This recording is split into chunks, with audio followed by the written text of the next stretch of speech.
Today, I'm going to teach you how to eliminate shyness in 60 seconds. Literally, that's as long as it takes if you do these 3 steps. So this is going to be useful to you if you've ever been out, because I know I have, and you've all of a sudden just gotten trapped in your head. And maybe someone you knew left the conversation, maybe it was that someone you didn't know entered. Whatever it was, all of a sudden the things that you have to say don't seem as clever or smart or funny or even worth expressing. And your hands, you don't know where to put them. You can't put them here, you can't put them here. It just feels uncomfortable. So I want to help you dispel that so that you don't hesitate and wind up missing out on opportunities to connect with people that you care about.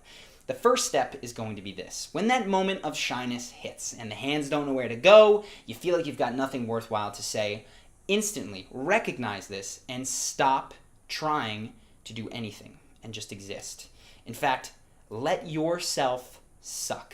What I mean by this is you can be boring. When I feel this happen to me, it happens sometimes when I'm out at a bar or a club and I've been separated from my friends and I find myself alone and feeling like I don't really want to jump back into conversation with anyone. But what I used to do was go, okay, you got to be fun. This is your YouTube channel, your charisma on command. You got to do it. And I'd force myself in that moment. Giving yourself 20 to 30 seconds to just stand there and go, you know what? I'm going to suck.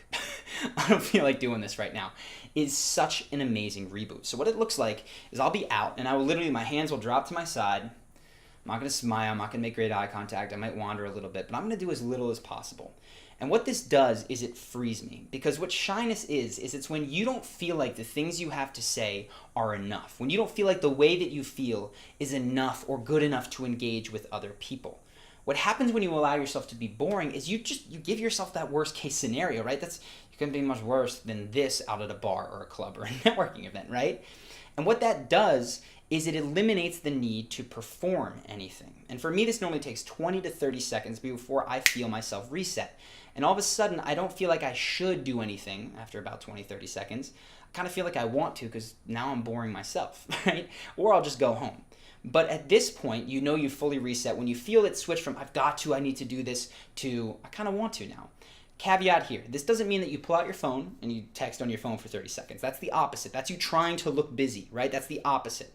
It doesn't mean that you go up against a bar or you stand there and try to look cool or you try to look powerful. You actually release the judgments of everybody else. If they're going to think you're boring, totally fine, but you don't try to look like anything. You let yourself just go slack.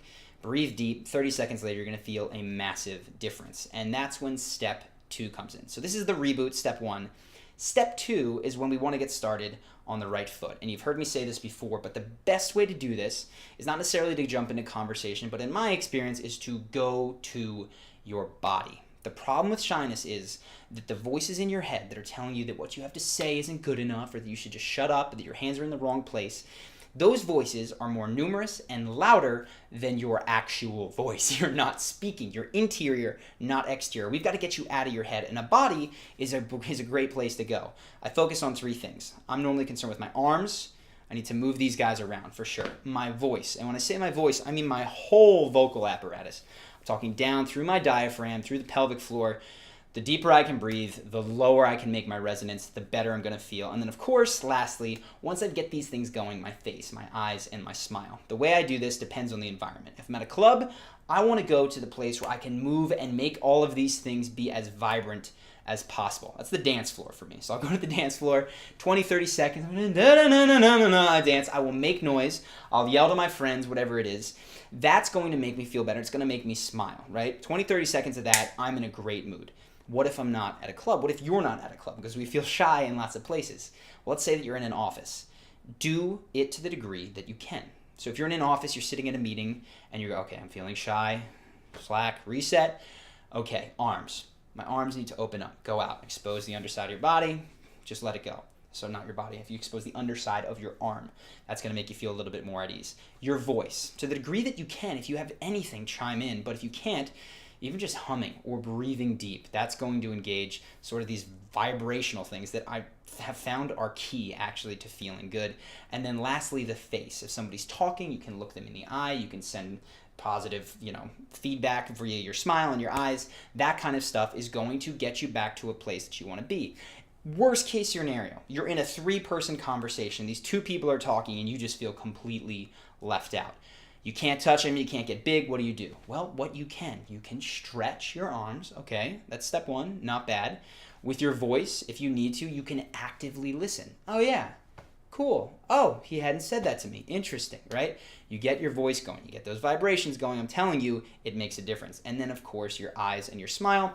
Look them in the eye. Give them some active feedback with this. The more that you move, the more easy that is going to feel to get all these three things in place, which brings me to step 3. We've used up basically the full minute. First half is the reset. Second half is getting ourselves off on a good foot by getting into the body. The third thing is sealing it, because we don't want to go back into our head. So to seal it, you find the most receptive, nearest person that you can go speak to, and typically you want to use something that is prepared beforehand. And what I mean by that is that I don't want you going back into your head and going, crap, what do I say now? What do I say to him on a networking event? It's so dumb to ask what you do. I know what he does. He's in my company. I don't want you back in your head.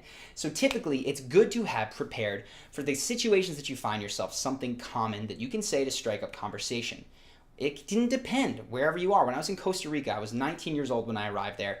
I was a shy kid. I didn't speak really any Spanish, and I had found it hard to connect, quite frankly. But one of the things that I did inadvertently was I would ask people, because I wanted to so bad, I would ask for directions when I already knew where I was going. So I'd be on my way to the photocopier out of class and say, hey, do you know where the photocopier is? And something interesting happened as I did this. Some people would just tell me. I got to practice my Spanish. Some people, though, would tell me and then walk with me and ask me questions about where I was from, what I was doing, and hey, did I want to come out and hang out to the bar with them that night? And what I found was, because I was just a different kind of person in this small town, it was called Heredia. I went to La Una. Write it in the comments if you've been there. I'm sure some of you have. But what I found was that because I was different, people were trying to reach out to me. Now, I get that that's not what you have, but what I can give you are 2 killer prepared lines that are going to help you in most situations, like 95%. First one is if you do not know the person, and that's very simple. You walk up to them at this point, you've broken your shyness, you say, hey, what's up? I don't think I've met you yet. I am Charlie, or I am your name. And what that does, that I don't think I've met you yet, is so powerful. You could say hi, that works, but this is better, because what that communicates is, I know a lot of people here, and this is an environment in which people are saying hi, so you should be polite and friendly. It works very, very well. Take that one, use it with people you don't know. If you're in conversation with people you do know, or maybe someone you just met, you can't reintroduce yourself, one of the very simple things is to just take the phrase, hey, this is totally random, but, and then say whatever you want. And specifically speak to a passion, speak to something you like. So say you like books and you're fascinated by the kinds of books that people read. What you might say is, low in conversation, hey, this is totally random, but have you read any good books lately? I always like to ask people, right? Or, hey, this is totally random, but have you actually seen any good movies? I'm looking for one that I should see this weekend. Whatever it is, pick something that you're interested in, because then that topic of conversation is more likely to be one that you're interested in. So that is how you break shyness. I wanted to give you something just for this situation when you're actually uncomfortable. I realize there's things you can do beforehand. You've got a whole conversation at this point to handle, but the more that you are out of your head and in your voice, shyness will disappear, right? You cannot feel shy when you are exterior to yourself, only when you are judging yourself and wondering how other people are judging you. And this is meant to break that state. So I hope that you found it helpful. If you are interested in 60 seconds to get confident, it's weird, I have like 60 seconds to get to most of the emotions that I want to do, and there are tweaks depending on where I'm trying to go. But if you're curious in confidence, this is something that I use before these videos. This is something that I do when I go out, something that I would do if I were speaking publicly. If you want to get that, go ahead, click the link, the box here. If you're on mobile, click that little I button that will pop up, the white guy. It's going to take you to a different page where you can drop your email and it will show you that video, things that you can do in 60 seconds to be confident. If you've liked this video, please subscribe to the channel. It's going to help you get more tips like this on a weekly basis, plus our charisma breakdowns of the most charismatic people, the things that they do that make them so much more charismatic and confident than 99% of the world, and things that you can do too. So go ahead, subscribe. You'll get that stuff on your homepage, and I believe they even send you an email. I'm not sure, whenever we do a new upload. So hope that you guys have found this helpful. I hope that this tip is good. I know shyness can be a really, really daunting thing. I've dealt with it a lot in my own life, and this isn't intended to eradicate it from your entirety of your life, but it is how you can stop it in the moment when you have it, which I find is really the thing that most of us want to do most. So I hope that you found this helpful, and I look forward to seeing you in the next video.